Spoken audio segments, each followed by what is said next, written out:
it's coming through really clear, so that's good. So I can just talk normal. I don't need to Yeah. speak up like a sports announcer. No. Okay. No, it's okay. And I can adjust the levels a little bit here anyway. All right.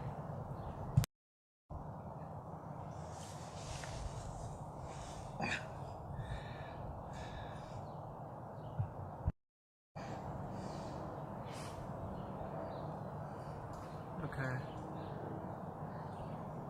So I think that what we should do is a little bit of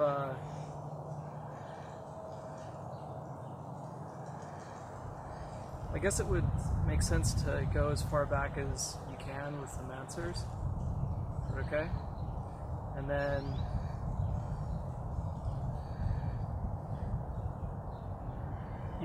feel free to jump over to Mom's side anytime, but it might make sense to come all the way up to you guys, to us, and then from Brian and I jump back on her side.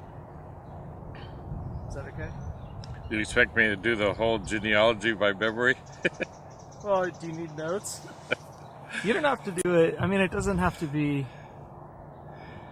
I have about 7,500 names on my list. And Can you repeat them alphabetically? And each day I forget more and more of them.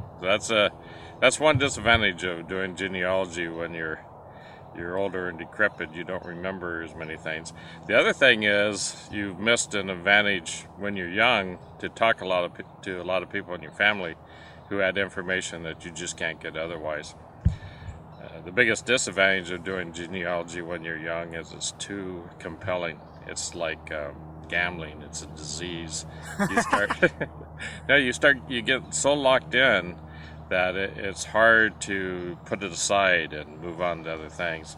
And especially now with all the resources online, you can get down into little rabbit trails and be online for hours to the point where you get a stiff neck and your arms don't work. I guess it's sort of like kids playing those computer games, which I consider a total waste of time. But genealogy does the same thing to you. So, and looking back at our family, the other thing is you need to remember that there's at least two halves to your gene pool. So it's just as important as to do the maternal side as the paternal side. And going back in our history, in my case, there's a lot more information on the Mansur side than on my mother's side. I wasn't even able to find out information about my actual biological grandfather, who my grandmother married and divorced twice. That was Benjamin Franklin Holman, and he is possibly an outlaw. No, Benjamin Franklin Jones, I'm sorry. After the second time, my grandmother married Pete Holman. It's actually John Cecil Holman. And my mother grew up as a Holman. But how do you spell that? Homan. So I usually put down as my mother's maiden name Holman, but it's actually Jones. And my grandmother married him first when she was 16 in 1916. And then I guess probably again 1920. And then after she had twins, they separated again. But there were four in that family. The oldest was Benjamin Franklin Jones Jr., my Uncle Ben. He died of leukemia in 1961. And then my mother was born in 1918, Willie Ray. And then the two twins. It's Colleen, Aunt Colleen, and what was her sister? Oh, gee, I'll have to remember that later. But anyway, focusing on my side, the first Mansur in North America that we have record of was Robert Mansur, and I found at least 24 different ways of spelling the name. Because back in those days, not a lot of people even wrote their names. They would just do an X, and whoever would transcribe information would do it by the sound. So the three most popular though are Mansur, like we do it, or Manser, which a lot of the descendants still retain, and Mansir. But there's many different variations: Mansor, Mancir, Cer. A lot of different ways. It appears to have been a derivation of a Norman name, Mansuer. The name apparently is assumed to have come over to England in the Norman invasion, 1066. And then originally, before that, the name probably came into Normandy via Spain with the Moorish invasion of southern Europe, and may go all the way back to the founder of Baghdad, who was Ali Keith Mansur, or he had a lot of other names. But the Arabic Mansur stood for the forceful or the victor, something like that. The Jewish version of Mansur, Manzer, stood for the bastard, and there's at least one of those in our line. Actually, there's lots of bastards in our line, but one that was actually had a surname, the bastard. Probably lived at the same time as the founder of Baghdad when he was Jewish. So we may have both Jewish and Arabic ancestors way back. I can go trace the ancestry all the way back to before Christ, but that's with taking a lot of liberty in dates because they didn't really record births and deaths, so you kind of make them up. But anyway, going back to the first Mansur in North America, Robert Mansur, the first actually recorded instance where he appears is with his marriage in 1670 in Charlestown, across the river, the Charles River from Boston, I think in September. And he married Mrs. Elizabeth Brooks. We don't know her maiden name or who her original husband was. She was apparently a widow. He may have been born in England anywhere between 1635 and 1648. We don't know for sure. It's presumed in the house of Mansur that he was from Ipswich, but we don't know that for sure. There's many locations in England he could have come from. There's even a town called Mansur, which would be an older form of Mansur, Mansergh, the town of Mansur. There's many other places. The assumption is, since there's no recording on the ship's list, is that he may have been a fisherman and jumped ship when they were fishing along the coast. There were a lot of ships that brought passengers over to North America, and then after they did that, they sailed along the coast and caught fish before they returned to England. So there were quite a lot of sailors that came to America free by doing that. If they came over as a passenger and weren't wealthy, they usually did it by being bonded to somebody. So you'd be indentured for 7 years, and then after that you became a free man. And there were recordings of when you became a free man, and there's no recording of that for Robert Mansur. So that's another indication that he got here some other way. With the fisherman stories, the stories usually are is there were three brothers that came on a fishing trip, on a fishing ship, or fishing expedition, and they jumped ship, and two of them were killed by Indians, and the third survived. That story applies to Robert, but the same story is used by many families, and on your mother's side, she was both a Davenport and a Ledbetter. Her maiden name was Ledbetter, which I sometimes wish she still had. But anyway, her distaff side was Davenport, and the original Davenport we find had the same story. One of three brothers, two of them got killed by Indians, and the third survived and came in there. Of course, those people were in the South. They were slaveholders. as they developed. She has ancestors who fought on the Confederate side.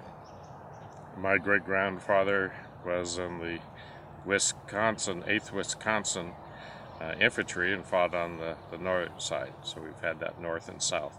Pretty much most of my ancestors were from the north, and hers were mostly from the south. Although her own great-grandfather was actually born in Pennsylvania and eventually went to the south. That's after he spent time as a bandit. He was with the Dalton Gang. He changed his name and got married in Missouri, and then finally settled in Arkansas. So that's. What was his name?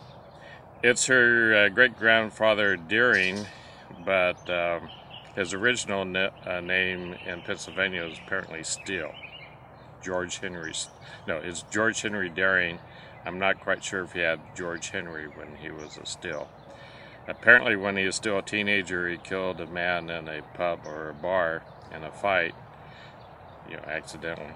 And then he took off, and then in later life he used to tell stories in third person about this guy who was a bandit, rode with the Daltons and everything. But his sons, by the way he told the stories and the intimate details, suggested to them always that he was talking about himself. He was recounting his life. Your mother calls him Mino Grandpa. She lived with him when she was very young. Her grandmother separated from her husband, so her father, Pete Ledbetter, and mother and her and Jaquetta lived in the same house in Elkins, Arkansas that he lived in and eventually died in. But anyway, going back to the Mansur side, again, you have the stories about, on both sides. We have the Davenport line on your mother's side and the Mansur side on my side, where we don't know for sure if they were the first ones from England, and we don't know how they got here. So in my research, I do as much as I look at all the Roberts descendants. I do as much research on the spouses as I do the male line coming down, and we find a lot of interesting things. Coming a little bit closer, the first Mansur to come to California was my great-grandfather, Carlos Frederick Mansur, who immigrated to Kemptonville in Yuba County in 1868. I presume he was the first one. It's possible that one of his sons got here first, but I think he was. He was the one that was in the Civil War in the 8th Wisconsin. He was actually born in Stansted in the province of Quebec, in between the time when Robert and his sons and grandchildren were farmers in New England. At the start of the 19th century, the early 1800s, one of the family moved up to Canada. Presumably the farming kind of died out and they were looking for better land. It's interesting that they moved into an area where many of the Tories had moved during the Revolutionary War. We had at least 3 generations of Mansurs that fought in the Revolutionary War on the side of the revolters. So it's interesting that they would move into an area that was pretty much populated by Tories, the other side. But anyway, they did, and he was born in Canada, but when he was about 14, he and his older brother Osriel and their father went to Wisconsin, and I'm not sure what happened to the rest of the family. And about the start of the Civil War, he married Letitia Columbia Gale, and then they had children during the war and a few after. And right after the war, he went back to Canada and farmed for a year in a partnership, or may have had a business there as a partnership, and done both farming and the business. And then he went on his own with his wife and what children he had at that time to Camptonville. And there he had a dry goods store and he was postmaster. He was first appointed postmaster in 1873, and it was renewed in 1877. And I found records of that in the Marysville Appeal. He's also listed in the history of Camptonville. It was a study done by the high school students in 1963, but because they were using handwritten records, they misinterpreted his name. They called him Mansur, M-A-U-S-E-R. And it's common to do that. If you think of the way people write, it's easy to mistake a N for U. And the other, with the spelling during the 1800s, the other most common mistake is an S mistaken for a Z. So you'll see M-A-N-Z-U-R-Z-E-R quite a lot. Sorry, they kind of scrolled the S's, and it's kind of hard to distinguish. But anyway, in about 1878, he migrated to Southern California. Now, at that time, I'm pretty sure that at least one of his sons had preceded him and went to Orange County.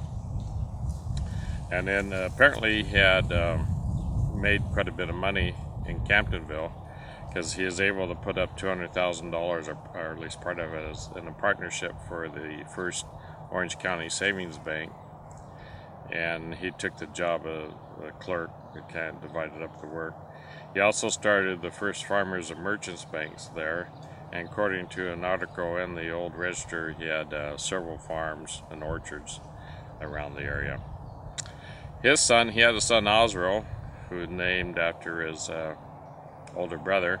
He had several children, but one of them, his first one, was Osrell. And Osrell is who I knew as Tiny Grandpa. He wasn't very tall. He married Tiny Grandma, Helen Brunel. And Osrell had also farms.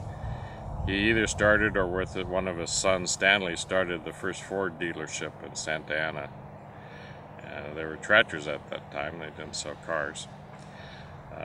He also, according to your grandfather, was the bookkeeper for the Orange County Irrigation District, and that appears to be tied into his farms.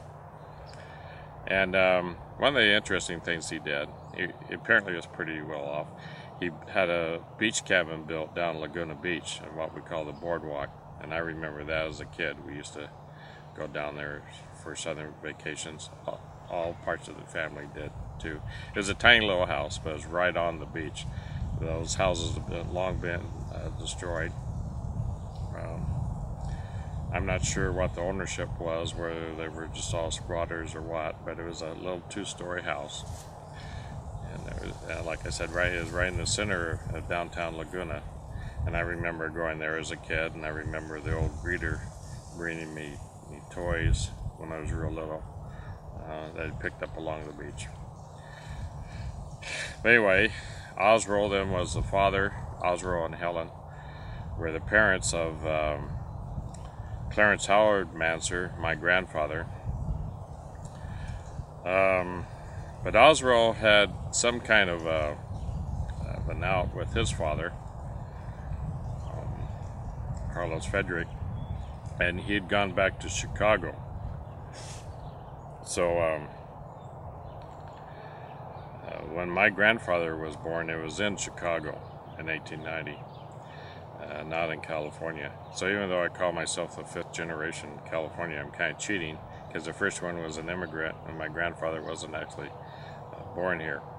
But after a few years there, apparently he worked in the stockyards or the slaughtering houses, I'm not sure which. Osrell returned back to California. And then my grandfather had a farm in Huntington Beach. And apparently it wasn't all that profitable until he started selling extra milk, and then he developed into a dairy. And he was then eventually able to go to Hemet and buy a larger place there. But in the meantime, he had 4 children, of which your grandfather was the third. The first was Keith Mansur, and then Aunt Gertrude, and then Dad, Carlton, and then the younger son, Bobby. The ranch in Hemet was pretty big. Between leases and land he owned, he had a stretch between the west side of Hemet going all the way down to Temecula, and somewhere over 3,000 acres usually in different plots. He lost most of what he had, down to a couple hundred acres or 250 during the Depression, the Great Depression, during which time he suffered from alcoholism, and is apparently the reason for losing most of his land. He died of a brain tumor, or an operation for a brain tumor, in 1952. So he's 62 years old when he died. At that time, the farm was sold off, and the funds were intended to support my grandmother. But the younger brother, Bobby, apparently made a lot of use of the funds and had a lot of parties. He was an alcoholic too. And so the money kind of just floated away. Your grandfather, after my grandfather died, went to San Clemente, and he worked in as a trucker, driving a cement truck. He had run that ranch for about 29 years as the operations manager, outside operations. His brother Keith did the mechanical work, and he was the welder. And he went to San Clemente also, and he had his own welding business and heavy equipment repair business. He would go to sites where they had heavy construction, do repair work on the machinery, plus he had a shop there. So I'd run into my dad on jobs later. I'd gone into construction business as a tile setter and a mason, so we'd often end up on jobs. He'd be pouring the cement that was going to be the foundation for a block wall I was doing, you know. He was real popular too. He got along really good with people. The other things we did, we came to, he actually moved us down to San Clemente from our house in Hemet in 1954. And we were there just for summer. And then we went to Vista for a year. And my mother was a florist, and so they thought it'd be good to open a floral shop. Look at this little beetle. Come on, there we go. And that did okay, but wasn't enough, so they moved back to San Clemente after the first year. I spent my 7th grade there, and Vista was in the band. That's what I remember about the most. I was the lead trombone, which meant that I was the first person on the left in the band, and everybody kind of followed me. But so we had a year in Vista, then we went back to San Clemente. So let's see. That pretty much stretches the North America Mansurs. Who is buried in Penryn? Or Newcastle here. Yeah, Horace. Well, actually, it's hard to tell because there's unmarked graves there. But a distant cousin of Carlos Frederick Mansur, Horace Mansur, had come to this area in September 1849. In the first part of the gold rush, and his principal place of digging up gold out of the water was at the Horseshoe Barn, right down here. And there was a little community, and it was a Mormon settlement, just like Mormon Island. I don't know if he was Mormon or not. It's possible he was. After a couple years, he went back to Maine, I think he was from. And the geese are rounding themselves up. Oh, there they are. Look at. They're trying to find Canada. No, they're going away from Canada. They're trying to find Southern California.